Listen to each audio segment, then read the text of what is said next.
설교자로 살다가 설교를 듣는 청중의 입장에서 회중의 자리에서 4주를 살아봤습니다. 그래서 우리 성도들의 마음이 이렇겠구나 하는 생각들도 좀 하면서 말씀을 들었습니다. 제가 없는 동안에 오셨던 네 분의 강사 목사님들 통하여 여러분들이 말씀을 잘 들으셨을 텐데 저도 나중에 다 들었습니다. 예배 끝난 다음에 저녁 시간에 교회 홈페이지를 통해서 들었죠. 이번에 오셨던 목사님들이 다 귀한 말씀을 전해주셨고 그 말씀들은 전부 다 하나님 말씀의 가치, 말씀의 중요성, 말씀을 청종하는 것에 대하여 말씀을 들어보자, 그렇게 그 중심을 가지고 말씀을 하셨고, 그래서 그 말씀을 들을 수 있는 사람들이 행복한 사람이라고 네 분의 강사님들이 일률적으로 말씀하신 것을 저도 말씀을 통해서 같이 들었습니다. 참 감사했습니다. 여러분과 제가 신앙생활을 하면서 교회 나오셔서 믿음 생활을 하시면서 제일 많이 들었던 단어가 뭡니까? 여러분들이 제일 많이 들으셨던, 또 교인들이 제일 많이 하는 말 중에 섞여 나오는 단어 중에 제일 흔하게 들을 수 있었던 게 뭡니까? 오늘 설교 제목 때문에 벌써 다 아신 거죠? 감사, 축복 뭐 여러 가지 있을 수 있겠지만 은혜죠. 수천 번, 수만 번 들었죠. 은혜 많이 받았습니다. 은혜 받으세요. 하나님의 은혜가 있기를 바랍니다. 우리가 말을 할 때마다, 축복할 때마다 그 은혜를 강조하곤 합니다. 그런데 만약에 누군가에게 은혜가 뭐예요? 정확히 그 뜻을 좀 설명해 주시겠어요? 라고 말한다면 그 은혜를 어떻게 설명하시겠습니까?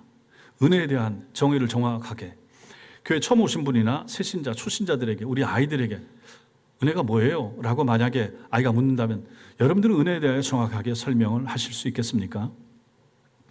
그래서 저도 이 은혜에 대해서 한번 생각을 해보자 작정을 했죠. 지난달에 책을 한 권 사서 봤는데 그 책 제목이 은혜란 무엇인가?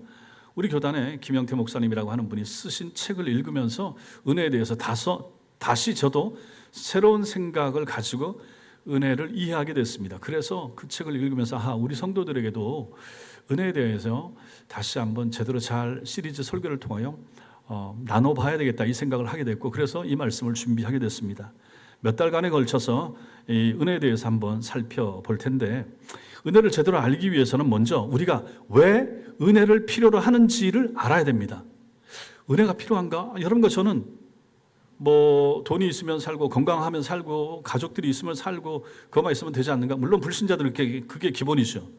근데 교회 나오는 신자들인 여러분과 저에게는 교회 와서 들어봤더니 믿음이 생겼더니 교회 왔더니 강조하는 것이 은혜를 강조하네? 이걸 듣게 되는 거죠. 왜 필요로 하는가? 은혜는 뭐지? 보이는가? 잡혀질 수 있는 것인가? 은혜가 무엇인가? 그리고 그것을 알기 위해서는 우리가 은혜를 필요로 하지 않았다, 은혜를 필요로 하지 않는다고 생각했던 그 시점이 있었다 하는 것을 돌아봐야 됩니다. 은혜 없이도 살았구나. 그 다음에 지금 교회 생활을 하면서도 은혜에 대해서 크게 중요하게 생각하지 않는 사람들이 있을 수가 있습니다. 지금 은혜 안에 사는 사람들이 옛날엔 나도 옛날엔 은혜를 모르고 살았지, 은혜를 무시한 채 살았지, 그거 없어도 잘 살 수 있다고 생각했던 순간이 있었지라고 생각하는 그 지점, 그게 필요하다 하는 것입니다. 예수님이 들려주시는 오늘 우리가 읽었던 이 내용을 가지고 우리는 흔히 탕자의 비유 이렇게 말을 합니다. 그 전반부 17절까지를 읽었고 다음 주에 후반부 말씀을 볼 텐데 이 누가복음 15장 전체 맥락을 좀 알 필요가 있습니다.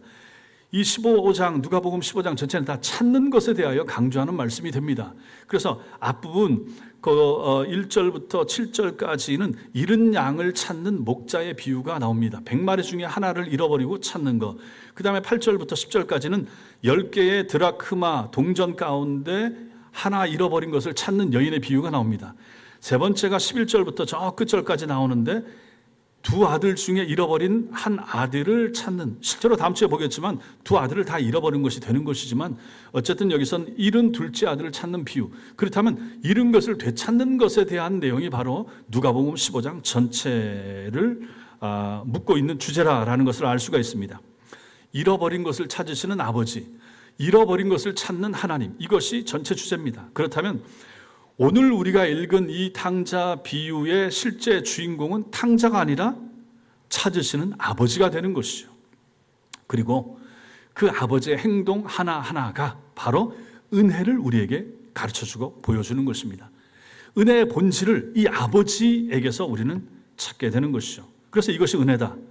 오늘 첫 시간은 아들의 입장에서, 작은 아들의 입장에서 이 말씀을 한번 보도록 하겠습니다. 첫째, 아버지를 떠나는 선언을 하는 작은 아들입니다. 11절 보시면 어떤 사람에게 두 아들이 있는데 이렇게 시작합니다. 예수님의 비유를 여러분들이 아시겠지만 예수님의 비유는 언제나 이렇게 평범하게 시작합니다. 특별한 빌런, 특별한 악인, 영웅도 없는 평범한 가족 이야기로 시작하죠. 그런데 12절에서 갑자기 어떤 사건이 생깁니다. 그 둘째가 아버지에게 말하되 아버지여 재산 중에서 내게 돌아올 분깃을 내게 주세요. 이렇게 요청하는 것입니다. 이 말은 충격적인 요청이 되죠. 이것을 정확히 이해하기 위해서는 당시의 유대 배경을 알 필요가 있습니다. 1세기, 지금부터 2000년 전 팔레스타인 유대 사회에서 자식이 살아있는 아버지에게 유산을 달라라고 하는 것은 단순히 저거 무례하네 이 정도에서 그치는 것이 아니라 하는 것입니다. 이것은 사실상 아버지의 죽음을 선언하는 것과 같은 말입니다. 아버지가 돌아가시면 받을 유산을 지금 당장 제게 주세요. 이렇게 말하는 것입니다. 중동을 연구한 학자, 신학자 중에 케네스 베일리라고 하는 분이 계신데 이분이 당시 중동 문화권에서 이 장면이 갖는 의미를 연구하면서 그 당시에 이 말을 들었던 사람들이 받았을 충격을 이렇게 말합니다. 아들이 아버지에게 어서 죽어주세요 라고 말하는 것과 똑같다라는 것입니다.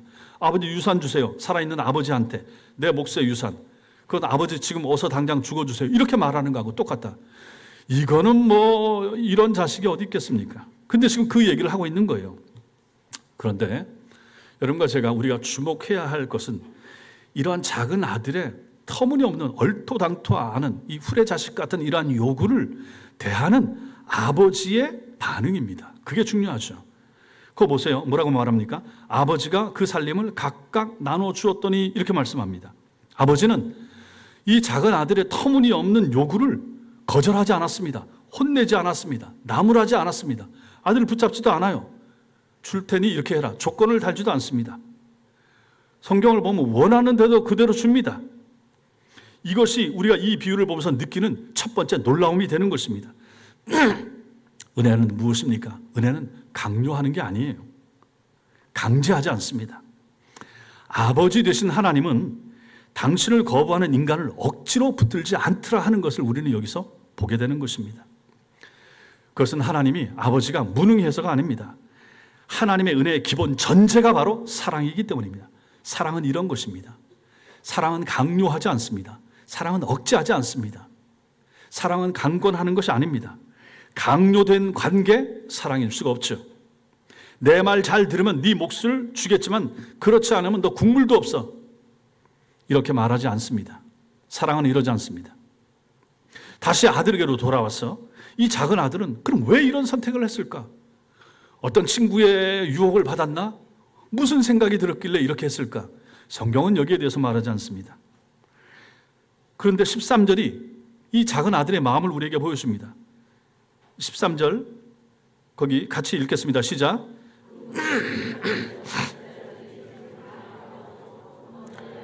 네, 거기까지. 그 후 며칠이 안 돼요. 둘째 아들이 재물을 다 모아가지고 이렇게 나옵니다.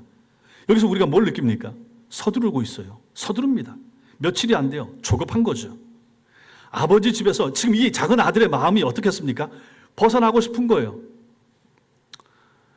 우리 주변에 이런 사람들이 있을 수 있죠. 제 옛날 친구들 가운데서도 아버지의 술 주정 너무 싫어가지고 벗어나고 싶다고. 또 여자아이들 같은 경우는 시집이나 가고 싶다고. 아니면 멀리 어디 떨어져서 살고 싶다고. 그런 마음들이 있을 수 있죠. 이런 집안, 이런 숨막히는 집안, 아버지의 폭행, 주정, 그 다음에 어머니의 무슨 일탈이라든지 이런 모습을 보는 자녀들 입장에서는 이런 집에 살고 싶겠는가 하는 것이죠. 지금 집 나가는 작은 아들의 마음이 바로 이런 상태인 것이죠. 그러니 아버지한테 말도 안 되는 폐역무도한 그러한 요구를 하면서 아버지 재산 주세요 해서 주니까 아버지가 아무 말도 안 하고 주니까 그걸 가지고 얼른 처분해가지고 조급하게 집에서 뛰쳐나가는 그러한 작은 아들의 모습을 여기서 보는 것입니다. 아버지 집이 답답한 거죠. 아버지 집에는 규율이 있습니다. 질서가 있죠. 아버지가 있죠. 형이 있죠. 집안 사람들 보는 눈이 있죠. 거기서 벗어나고 싶었던 것입니다. 그 모든 것들이 제약처럼 느껴진 겁니다. 그는 그런 간섭이 싫었습니다. 아버지의 간섭, 억제, 해라 하지 마라 다 싫었던 것입니다. 마음대로 살고 싶었죠. 우리 자녀들 가운데도 이런 마음들이 있는 자녀들이 있지 않습니까? 그래서 이런 부모의 품에서 벗어나고픈 그런 마음을 가진 사람들이 있을 수 있죠. 여러분과 저도 그랬고요.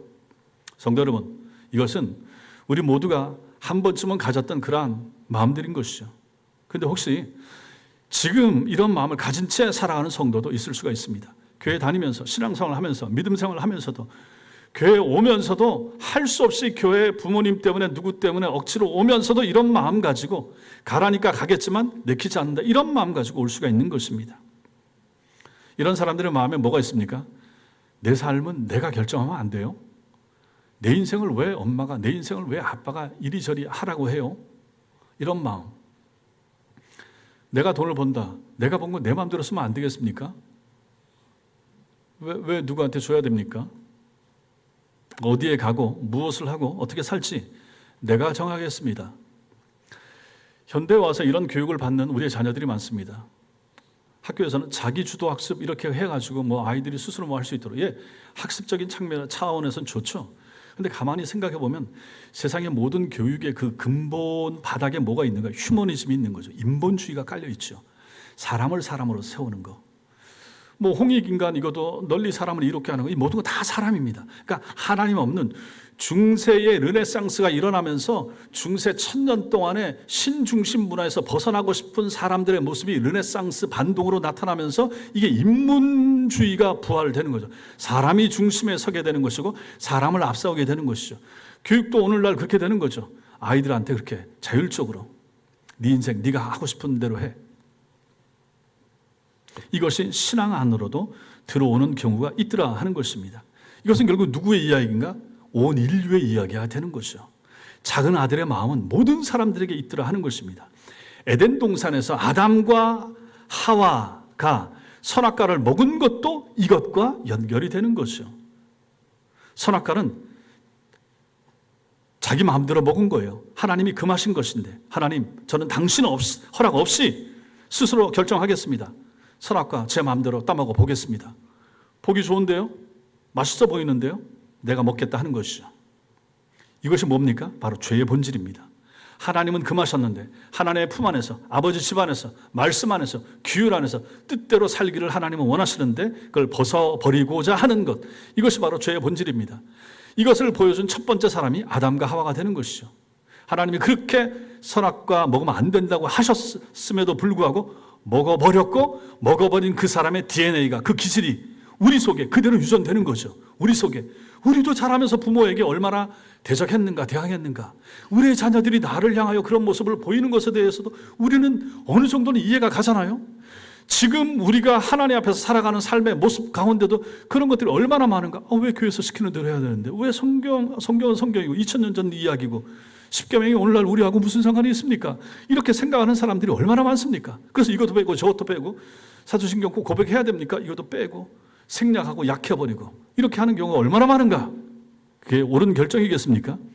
이게 바로 죄의 본질이 되는 것이고 죄 속에서 죄로 들어가는 길이 되는 것입니다. 죄는 단순히 나쁜 행동이 아니라 하나님을 아버지 자리에서 밀어내는 행동이 되는 것입니다. 내 마음 중심에 예수님이 계셔야 되는데 그 예수님이 계시는 자리에 예수님을 밀어내고 내가 앉겠습니다, 내가 결정해야죠 하는 태도와 자세, 이게 바로 죄의 본질인 것입니다. 그리고 이런 행동을 또 다르게 설명하면 이렇게 되는 거죠. 나는 은혜가 필요 없습니다. 나는 아버지 필요 없어요. 나는 하나님 없이도 잘 살 수 있습니다. 이런 생각, 이게 바로 작은 아들의 마음이었던 것입니다. 둘째로, 그래서 우리는 이것을 가지고 은혜 밖에서도 잘 살 수 있다 생각하는 거죠. 착각이죠. 13절이 계속됩니다. 먼 나라에 가 거기서 허랑방탕하여 그 재산을 낭비하더니 이렇게 말합니다. 헬라어 원문에 보면 이 먼 나라, 코란, 마크란 이렇게 나오는데 단순히 지리적으로 멀다 이걸 말하는 것이 아닙니다. 이 표현은 유대인들에게 매우 상징적입니다. 먼 나라, 보세요. 유대 나라에서 이스라엘 나라에서 떠나면 그 바로 옆에 있는 나라도 뭡니까? 이방 땅이에요. 이방 나라예요. 모압과 암몬과 전부 다, 애굽도 마찬가지, 전부 다 이방 땅이에요. 멀고 가까운 것을 떠나서 유대 나라를 떠나면 이방 땅이 되는 것입니다. 그런데 이 자식은 뭡니까? 먼 나라 이방 땅으로 간 거예요. 이 이방 땅에 뭐가 있습니까? 아버지의 간섭, 아버지의 통치가 없는 거죠. 하나님의 통치가 미치지 않는 곳이죠. 아들은 단지 집을 멀리 떠나간 것이 아니라 아버지의 통치 밖으로, 즉 하나님의 영역 밖으로 나가겠다고 선택을 한 것입니다. 그리고 이 아들이 거기서 어떻게 살았습니까? 허랑방탕하며 삽니다. 이 허랑방탕하다, 이 단어는 그 의미가 구원받을 수 없는 방식으로 그런 뜻입니다. 허랑방탕하고 사는 우리가 머리에 다 들어오죠. 자기 마음대로 하고 쓰고 먹고 마시고 이런 모든 거, 그것은 바로 구원받을 수 없는 방식이 되는 것입니다. 스스로 돌이킬 수 없는 방식으로 자신을 낭비하는 삶을 말합니다. 재산만 낭비하는 게 아니라 이 자식은 뭘 낭비합니까? 자기 인생을 낭비하는 거예요. 자기 자신, 자기 삶을 낭비하고 있는 거죠. 그런데 이 대목에서 여러분과 제가 한 가지 놓치지 않아야 될 것이 있습니다. 뭔가 허랑방탕하면서 살던 시절을 생각해 보십시오. 그때 이 작은 아들의 마음 상태가 어땠을 것인가? 아버지한테서 달라고 한 돈을 가지고 뛰쳐나가서 자기 마음대로 돈을 쓰면서 친구들 만나면서 뭐라고 합니까? 플렉스 한다고 하는가? 그렇게 막 자기 마음대로 자랑하면서 살 때 그 마음의 상태가 어땠을까요? 행복했겠죠. 하고 싶은 대로 다 하면서 행복했을 것입니다. 돈이 있으면 친구도 많습니다. 돈이 있으면 파티 열죠. 음식도 있죠. 자유도 있죠. 하고 싶은 거 다 합니다. 자기가 왕처럼 살 수 있습니다. 돈만 많으면. 아버지 집에 대한 그리움, 일도 없죠. 아버지를 떠난 삶, 은혜 바깥의 삶이 처음에는 언제나 좋아 보입니다. 당연하죠. 좋아 보이죠. 이것이 바로 죄의 전략입니다. 마귀의 전략이 이런 것입니다. 죄는 언제나 행복처럼 시작합니다. 죄는 언제나 우리에게 참 자유를 줄 것처럼 시작하는 것입니다. 하나님의 말씀에서 벗어날 때 처음에 느끼는 해방감, 바로 그것인 것이죠. 드디어 내 마음대로 살 수 있다. 왜 성경대로 살아야 돼? 그 밖에서 내 마음대로 한번 살아보자. 그런 해방감. 에덴 동산에서도 그랬습니다. 선악과 보기에 아름다웠고 먹음직스럽고 탐스러웠죠. 성도 여러분 생각해 보세요. 나쁜 것이 나쁘게 처음부터 보이면 그거 하겠습니까? 안 하죠. 오늘날 무슨 미투 이것도 드러나고 옛날에 했던 그런 영상들 사진들이 찍혀서 드러나고 음성 파일이 드러나서 어떻게 되고 누구를 고소 고발하고 이게 다 뭡니까? 얼마 전에 유튜버 누구 또 저 감옥에 들어가고 한 거 이거 다 뭡니까? 옛날에 했던 것들에 남은 흔적들이 이렇게 되는 거죠.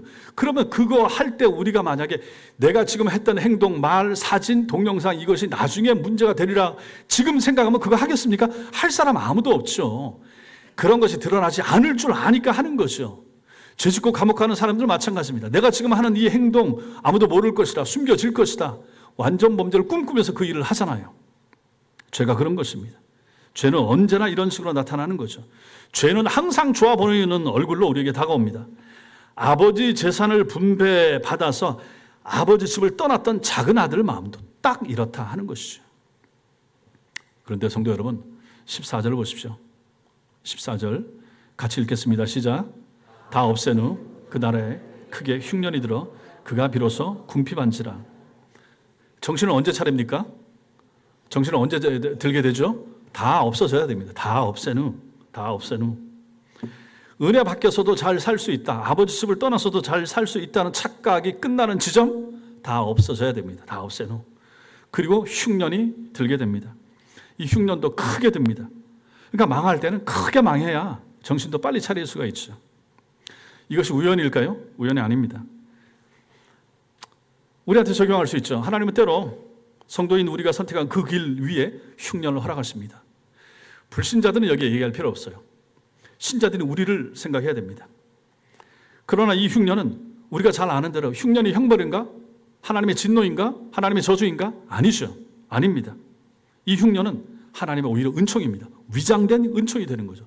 하나님의 소환장, 하나님의 부르심, 하나님의 초대장이 되는 것이죠. 내가 선택한 그 길의 끝이 무엇인지 잘 다시 한번 보아라. 이것이 바로 하나님의 부르심입니다. 그 하나님의 부르심의 방편으로서 이 작은 아들이 허락된 것, 그것이 바로 흉년인 거죠. 따라서 흉년은 하나님의 진노가 아니라 아버지가 아들을 집으로 불러들이기 위한, 돌이키기 위한 하나님의 허락하신 은혜의 도구가 되는 것입니다. 여러분과 저의 삶에도 흉년이 있었을 것입니다. 혹은 앞으로 있을 수도 있어요. 아니면 지금 흉년을 지나는 성도들이 있을 수도 있습니다. 내 힘으로, 내 방식으로, 내 뜻대로 살려고 달려가다가 갑자기 모든 것이 무너졌던 그런 순간, 모든 것이 무너지는 순간들이 있을 수 있습니다. 일이 뜻대로 되지 않고 인간관계가 어긋나고 건강을 잃게 되는 그러한 절망적인 순간의 때가 있을 수 있습니다. 그 순간을 성경적인 관점으로 봤을 때 우리는 흉년으로 볼 수가 있다 하는 것입니다. 그러나 여러분과 제가 생각할 것이 무엇입니까?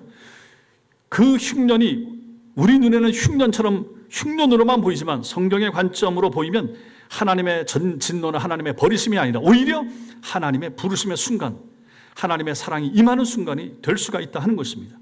그래서 오늘 이 흉년은 탕자의 인생에서 가장 잔인한 시간처럼 보일 수 있지만 사실은 이 비유에서 그 순간은 언제나 은혜가 시작되는 지점이 되는 것입니다. 세 번째, 우리는 환상이 무너지는 자리를 보아야 됩니다. 15절입니다. 15절 읽겠습니다. 시작. 가서 그 나라 백성 중 한 사람에게 붙여 사니 그가 그를 들러 보내어 돼지를 치게 하였는데, 유대인에게 있어서 돼지 어떤 동물입니까? 단순히 더러운 동물이 아닙니다. 여러분과 저에게 있어서 돼지 맛있는 음식으로 느껴지겠지만은 유대인들을 2000년 전 유대인들에게는 그렇지 않았습니다. 율법 레위기 11장 7절에 의하면 부정한 짐승으로 분류가 되었죠. 그런데 유대인이 하나님의 백성이 돼지를 친다, 이방 땅에 가서 이것은 단순한 취업의 문제, 3D 업종에 가서 일을 하게 됐네, 여기서 그치는 게 아니라 하는 것입니다. 이것은 뭡니까? 자신의 정체성을 완전히 잃어버린 상태를 말하는 것이죠. 보세요. 이 아들, 작은 아들, 아버지는 부자입니다. 부유합니다.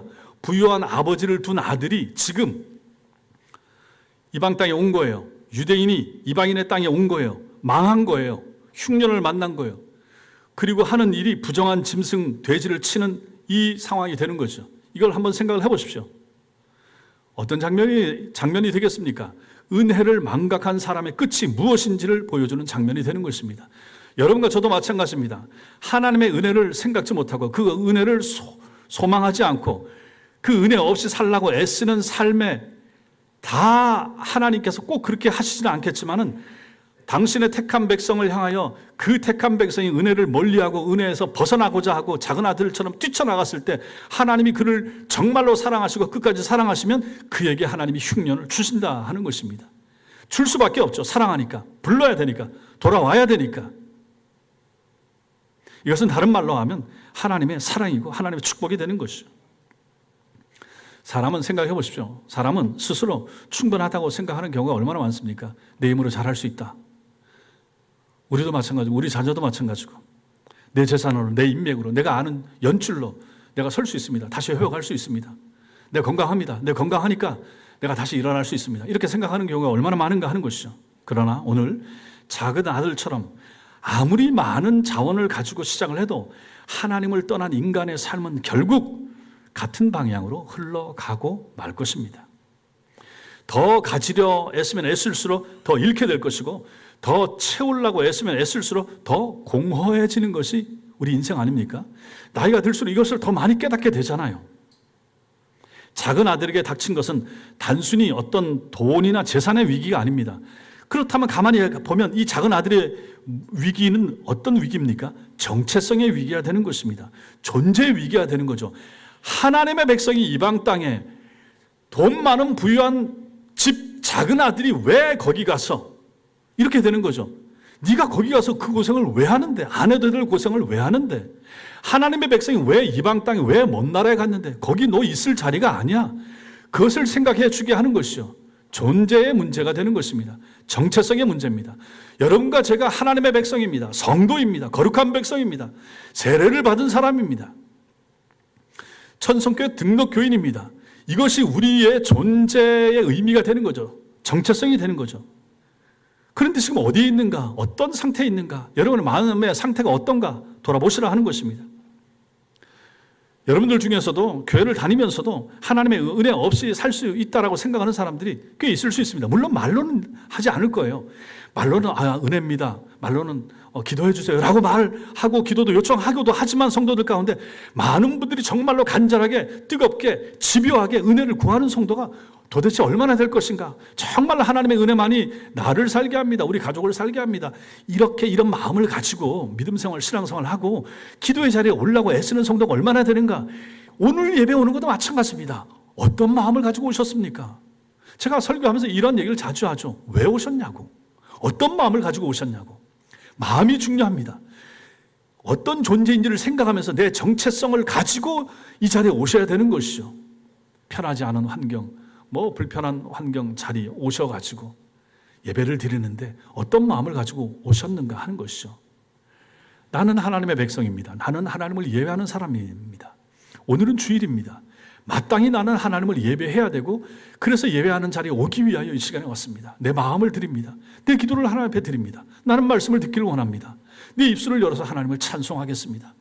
내 오늘의 예배를 하나님이 받으셨으면 정말 좋겠어요. 이런 마음을 가지고 오셔야 되지 않습니까? 하나님, 나는 은혜가 필요합니다. 이번에 일주일 새로운 6월달이 열리는데 참 이것도 해야 되고 이것도 준비해야 되고 이 일이 있고 우리 직장, 우리 사업장 이게 필요합니다. 우리 자녀들의 이런 걸 계획하고 있다는데 그럼 어떻게 그걸 여러분들이 채워주시겠어요? 뭐가 필요합니까? 뭐가 필요한 거예요? 은혜가 필요한 거죠. 하나님의 은혜가 필요합니다. 하나님의 은혜가 우리 개인에게, 우리 가정에게, 우리 자녀들에게, 교회에, 나라와 민족에도 마찬가지예요. 전 세계 평안을 위해서도 필요한 것은 무엇입니까? 하나님의 은혜인 것입니다.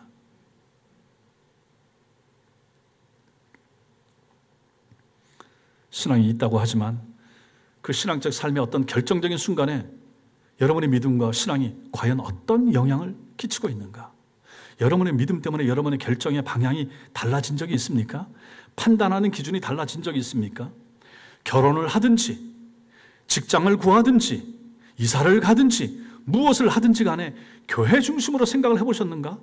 하나님 앞에서 이 길이 바른 길인가? 하나님이 원하시는 것인가? 내가 하나님의 백성인데, 내가 세례받은 사람인데 내가 이렇게 결정해도 하나님이 기뻐하실 것인가? 하나님이 복 주실 것인가? 생각을 해보셨습니까? 생각하고 결정하십니까? 생각을 하신 다음에 최종 판단을 내리십니까? 중요한 선택 앞에서 성경의 가르침보다 내 판단, 내 계산 이것이 앞서는 분이 계시죠. 안 된다 하는 것입니다. 예배는 드리지만 예배 밖의 삶에서는 내가 스스로 주인인 것으로 살아가는 사람이 얼마나 많습니까? 그렇다면 그 사람의 모습은 무엇입니까? 나는 은혜가 필요 없어요 이렇게 말하는 것이죠. 이런 삶이 바로 직접적인 반역보다 더 흔하고 더 일상적인 형태의 탕자의 삶이고 탕자의 모습이 되는 것입니다. 우리들 가운데 나는 둘째 아들 같은 사람이에요, 나는 탕자예요 이렇게 생각하는 사람은 누가 있습니까? 그러나 실제적인 여러분 삶에 봤을 때 그 중심에서 하나님의 은혜를 간구하지 않고 하나님의 뜻에 하나님의 마음을 먼저 알아보려고 하지 않은 채 내가 결정하고 내가 전하고 내가 결정 내리고 내 마음대로 하려고 하고 이런 경우가 얼마나 많은가. 그 사람의 삶의 모습이 바로 작은 아들의 모습, 탕자의 모습하고 똑같아 하는 것입니다. 교회에서는 탕자 설교 얼마나 많이 듣습니까? 연극이나 뭐 할 때마다 맨날 하는 것이 다 탕자 얘기 얼마나 많이 하죠. 근데 그 탕자는 누굽니까? 돌아온 탕자, 허랑방탕하고 술 마시고 막 사고치고 난리 피고 하면 그 사람만 탕자입니까? 아닌 거죠. 고상하게 경건하게 단아하게 좋은 옷 입고 잘 앉아 있는 여러분들 가운데서도 돌아가서 말하고 행동하고 신앙생활, 직장생활, 삶 가운데 하면서도 하나님 없이 살아가는 사람, 그 사람이 바로 탕자일 수가 있다. 그 사람 바로, 내가 바로 작은 아들일 수 있다 하는 것입니다. 이 착각 여기서 깨어나야 되는 것이죠. 네 번째로 은혜를 향한 첫걸음이 그래서 필요합니다. 17절에서 이제 반전이 일어나죠. 17절 읽겠습니다. 시작. 이에 스스로 돌이켜 내 아버지에게는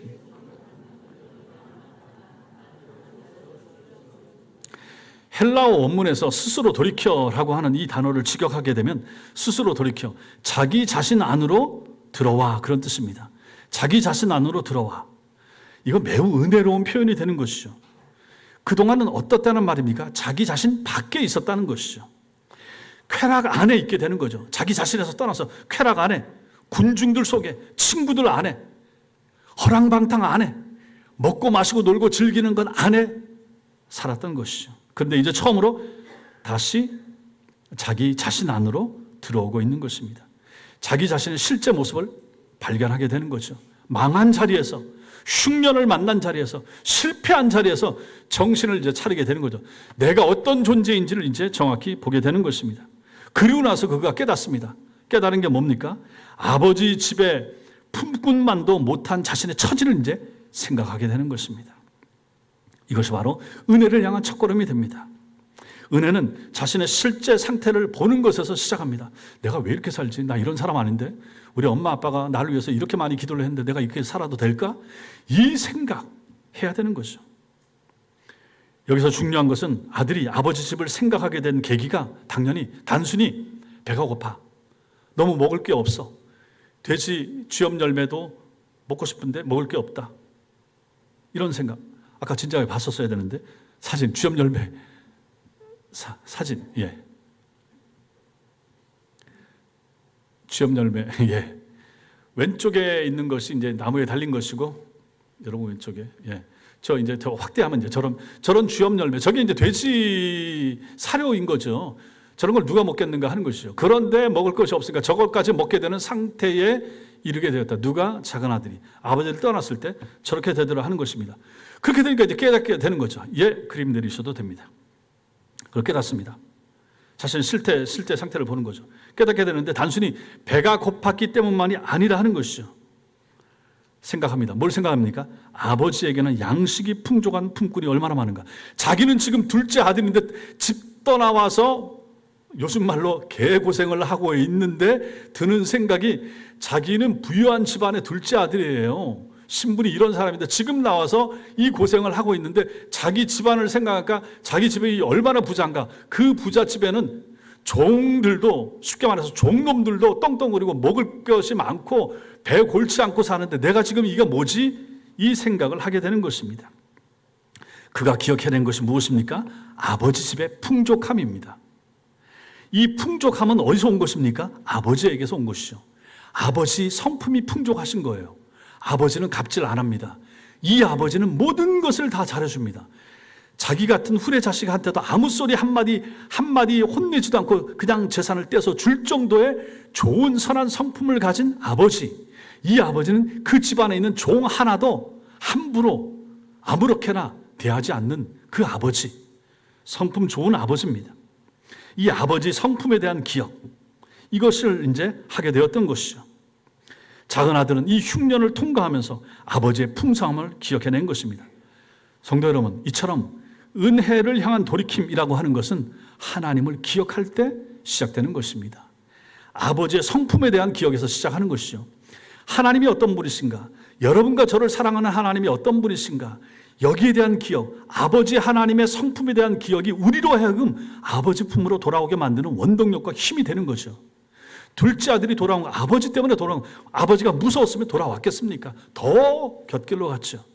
우리 자녀들이 잘못돼도 늘 돌아오는 것은 엄마 품, 따뜻한 엄마 품 다 품어주니까, 다 안아주니까, 용서해주니까, 혼은 좀 내도 다 품어주니까, 그것을 아니까 결국은 돌아오게 되는 거 아니겠습니까?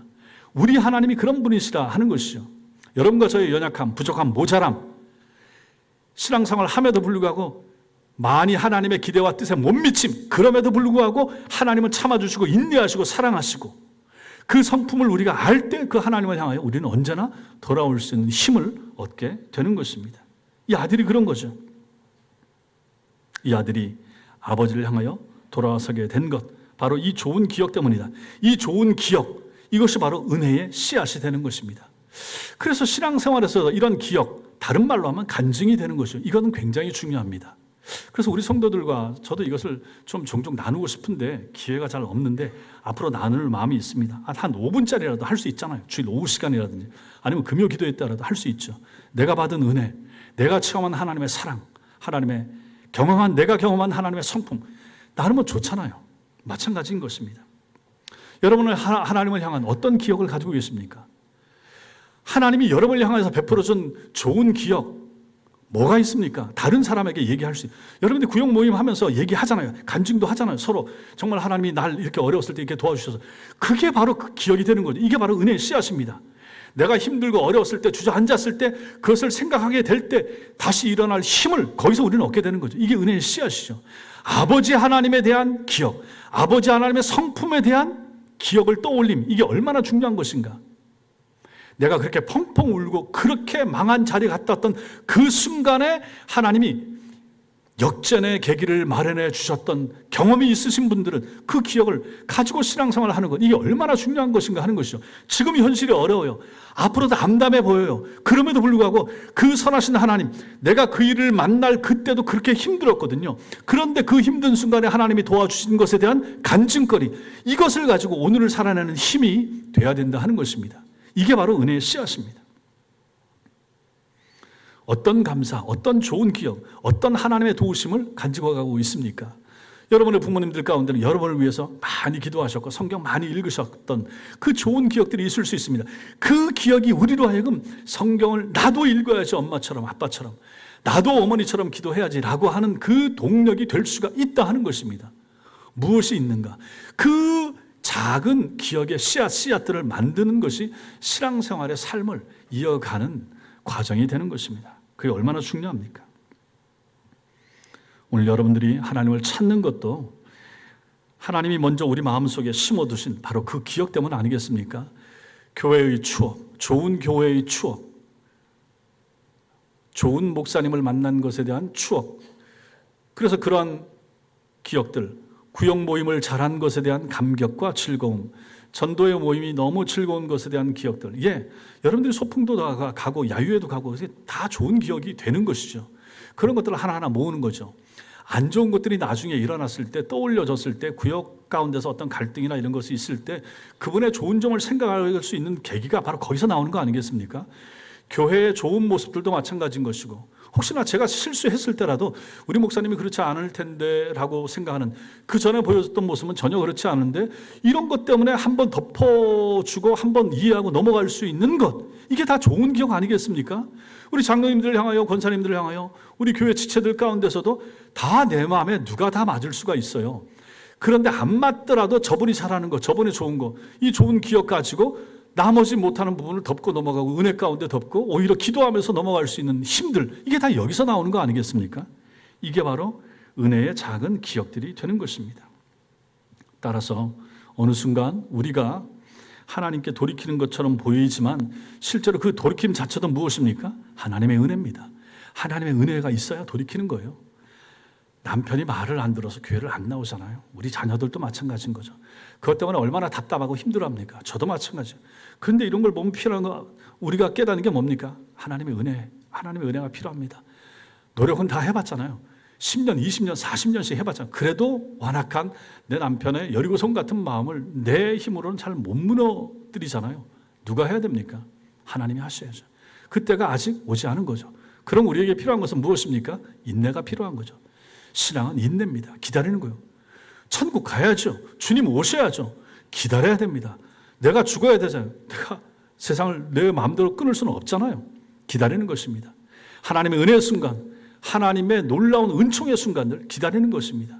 교회 부흥의 순간도 마찬가지입니다. 우리 가족들의 정말 신앙 안에서 탄탄하게 하나로 묶여지는 순간도 마찬가지인 것입니다. 그 은혜의 순간들 인내하면서 기다리면서 우리는 하나님의 은총을 구해야 되는 것입니다. 아직 우리들 가운데 돌이키지 않은 분들이 있을 수 있습니다. 회심하지 않은 성도들이 있습니다. 그분들에게 필요한 거 하나님의 은혜입니다. 어느 순간에 목사의 설교의 한 단어를 통하여, 한 문장을 통하여 그 영혼에 찔림받는 순간이 있기를 바랍니다. 어느 장로님, 어느 권사님의 기도를 듣다가 한 대목에서 탁 걸려서 회심하게 되는 순간이 있을 수가 있습니다. 찬양단과 함께, 찬양팀과 함께, 찬양대와 함께 찬양을 듣고 부르다가 어느 순간, 어느 단어, 어느 대목, 어느 곡조에서, 어느 운율에서 덜컥하면서 내 마음이 찔림받는 순간이 있을 수가 있는 것입니다. 있어야 되는 거죠. 그래야 우리는 돌이키게 됩니다.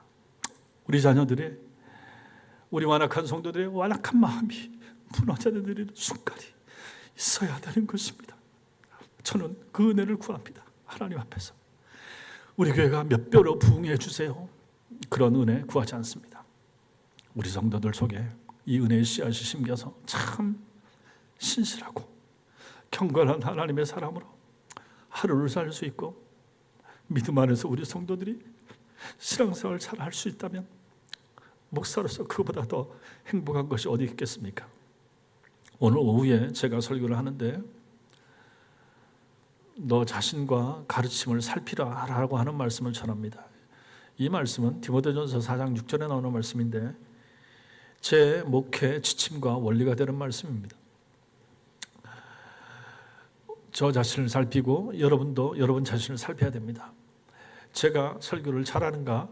이 가르침이 올바른 가르침인가?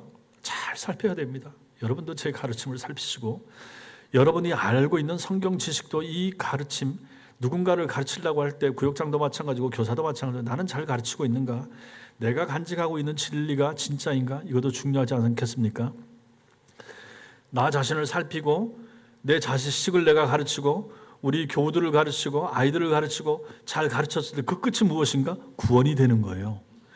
내가 잘 반듯하게 서고 잘 가르치고 믿음생활 신앙생활 잘 했을 때 끝이 구원이 되는 것입니다.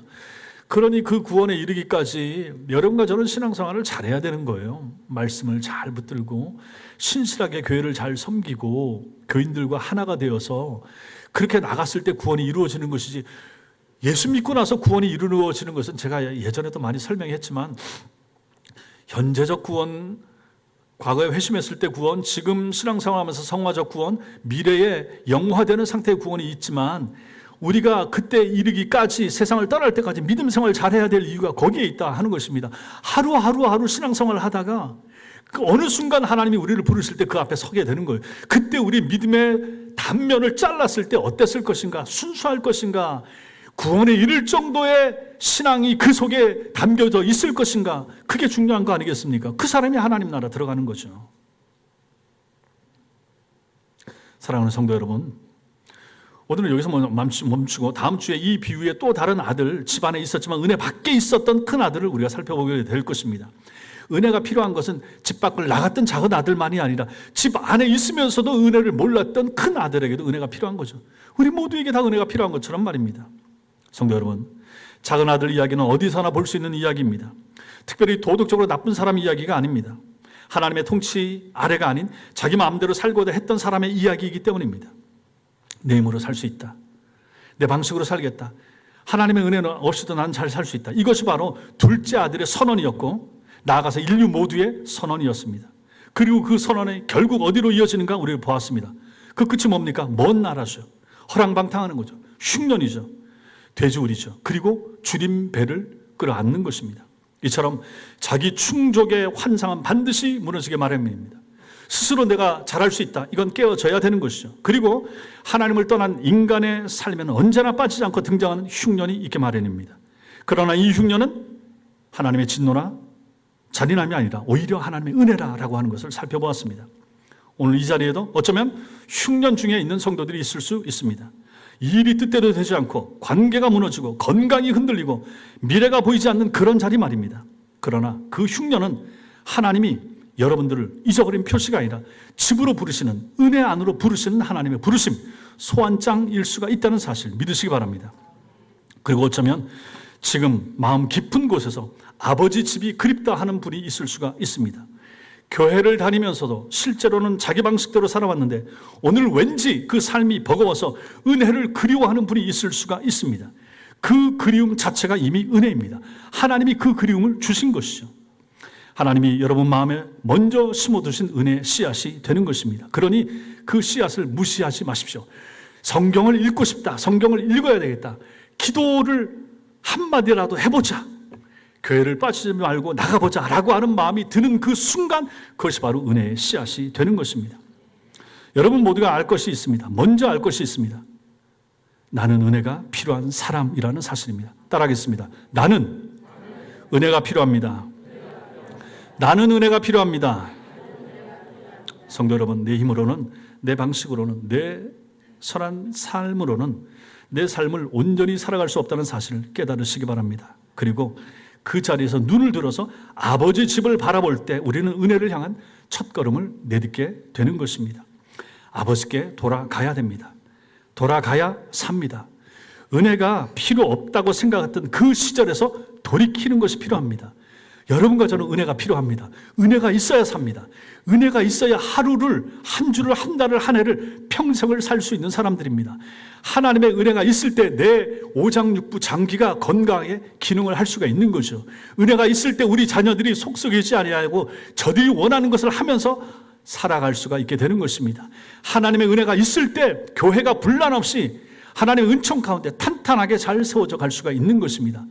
하나님의 은혜가 임할 때 나라가 혼란하지 않고 분쟁이 일어나지 않고 쿠데타가 발생하지 않고 안정적으로 잘 번영해 갈 수가 있는 것입니다.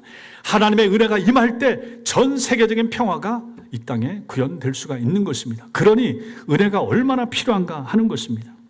따라하겠습니다. 나는 은혜가 필요합니다. 나는 하나님의 은혜가 정말로 필요합니다. 하나님 나를 불쌍히 여겨주세요. 기도하겠습니다. 사랑 많으신 하나님,